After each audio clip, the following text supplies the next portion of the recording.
Hello, and welcome to this video produced by the Resource Unit at the School of General Education, RAC University. This video covers the basics of citation and referencing in the APA 7 style. While we cover the basics, it is not exhaustive and is supplemented by the guidebook, which will also be shared with the students. If there are any further questions, you are encouraged to meet with your assigned tutors who will be happy to explain further. Diving in, let's talk about the two parts of citation in APA 7 style. Firstly, in-text citations. These are the citations that are used within the body of the essay and tells the reader exactly where a certain idea is sourced from. The reference list is found at the end of the essay, and it lists the full sources so that the reader may find the original work for their own reference. There are certain basic concepts in in-text citation. Firstly, there are two kinds, parenthetical citation and narrative citation. Parenthetical citation are the citations that are found within the brackets or parentheses and mainly include the last name of the author and the year of publication. Narrative citation is when the name of the author is part of the sentence itself. So, an example of parenthetical citation, as seen on the screen, would be Rahman, 2022 within brackets. An example of narrative citation may sound something like, as per Rahman, and then 2022 within the brackets. Although you are not required to use page numbers at all times, they are mandatory if you're using a direct quote. So if you're using any sentence or paragraph or clause from the written material or from your readings, you are required to list the page number where you have got that from. Moving on to non-standard author categories. So far, we've talked about how to cite for one author. However, if there are two authors, what do you do?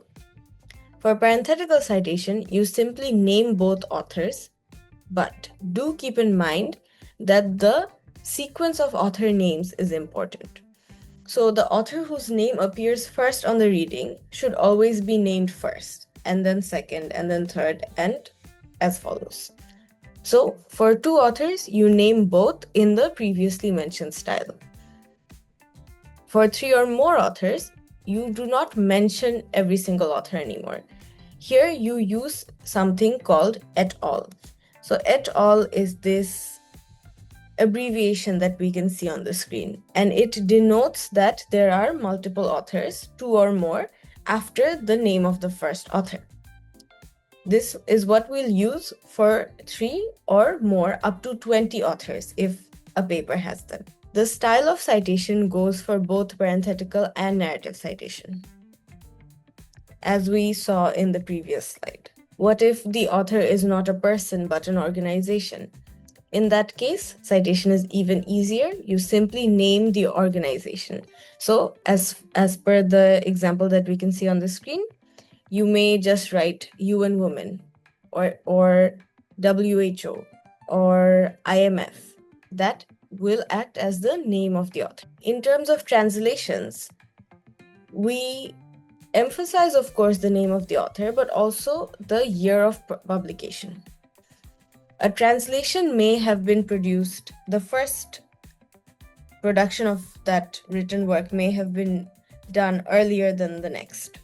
So we will mention both the year of original publication and the year of publication for the translated work as well. The 2 years will be separated by a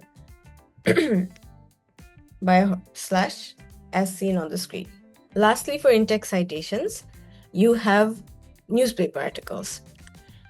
If the article mentions the author, then we will cite it as we have done so far, where we name the last name of the author followed by the date of publication.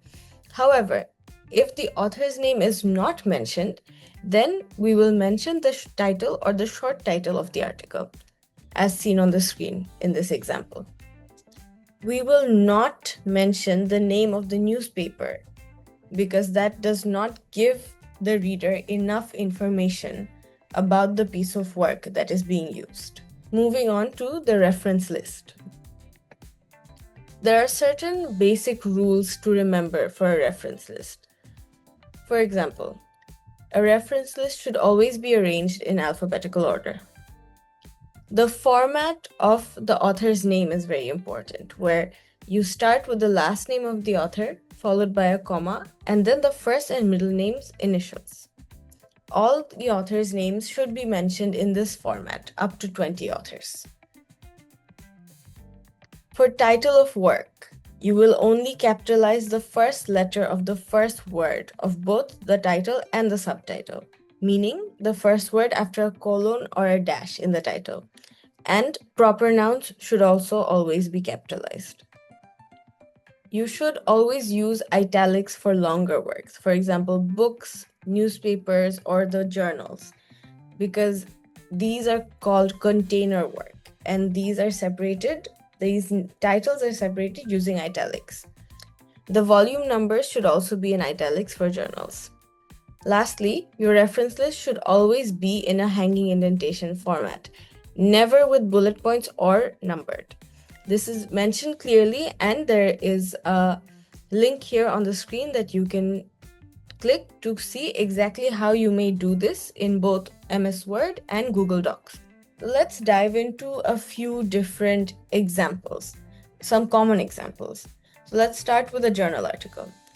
For a journal article, you will be writing the name of the author in the format previously mentioned. So if you take a look at the example here, you have the last name of the author, which is Lewis, then a comma, followed by their first initial and a full stop. After that, you write the year of publication in a bracket. This format is extremely important and is common throughout most of the referencing styles or for APS 7. So please keep this in mind as we go forward. Following this, you write the title of the work, the title of the particular article from this journal. You will see that it is not in italics, and the first letter of the first word is capitalized, as well as the proper noun, which is the UK. After this, you put a full stop, followed by the name of the journal itself. As you can see, it is in italics, followed by a comma, and then the volume number, which is also in italics, and then the page numbers. You do not have to write page or PG or anything. You simply mention the pages that contain this particular article in this format. And then you end with a full stop. Lastly, you include the DOI link for this article. So this is different from the URL link that you may find at the top of your browser. The DOI link is particularly created for journal articles as such, and you will find them on the first page of the article. Next, let's talk about how to reference a book. As you can see, the beginning of any reference is very similar. So you have the last name and initials of the author and the year of publication. This is followed by the title of the work. So this is a book. You are referencing a whole book. Therefore, the title is in italics. Lastly, you mention the publisher. For books, it is important that you find out where it was published from, which publisher has published the book, and you mention their name. For books, there can be multiple kinds of references. For example, you may have an edited book that does not have an author. Here, you will mention the name of the editor in place of the name of the author, but you will include this abbreviation after their name, where you say ED full stop to denote editor. You may have an edited book, but with an author as well. In that case, the name of the author remains where it was, and the name of the editor goes at the end of the title of the work in this format. Next, another common book reference is a translated work. So this is done very similarly to how you may have referenced an edited book with an author, where the author's name and year of publication remain in the same place. But instead of an editor, you write the name of the translator in this format with the abbreviation TRANS full stop. After that, after the name of the publisher, you also include which year the original work was published, as seen in this example here. Next, we'll talk about newspaper articles. This is very similar to how you cited a newspaper article, meaning if the author is mentioned, if the name of the author is mentioned, then you will simply make the reference how you would for any other article, for example, from a journal.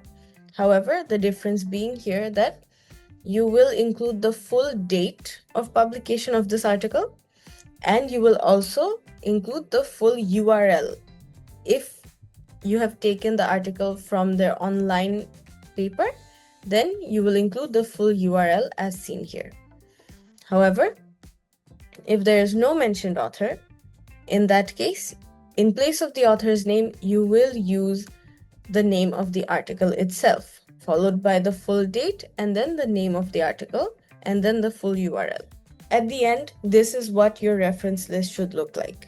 As you can see, it is in alphabetical order, where A is followed by B, and then D, and then E. You can see that C is missing. If you have no references from a certain alphabet, then you simply skip that and move on to the next. You can also see that there are no bullet points or numbers, but it's in hanging indentation order. Hanging indentation meaning the first line is at the very left, and then the second, third, etc. lines are one indent later. You will also see that the reference list begins with the word references in bold written at the top and center aligned. This is the full format of a reference list and should be followed closely when you are making your own. So, something that we do want to talk about with students is that we know that you guys probably use a reference list generator, and it is all right to do so. This is a tool, so we will treat it like a tool. What I mean by that is that we will take help from it, but we will not allow it to take over the entire work. So once the generator has created the reference list for you, please go over each and every single one of the references and make sure that they follow the APA 7 standard and style before you submit your work. We have included the names of a few different generators that you may use here, which some of us use ourselves and know to be pretty good. Please try not to use AI, as AI does tend to make mistakes when generating a reference list. There are further resources here as well.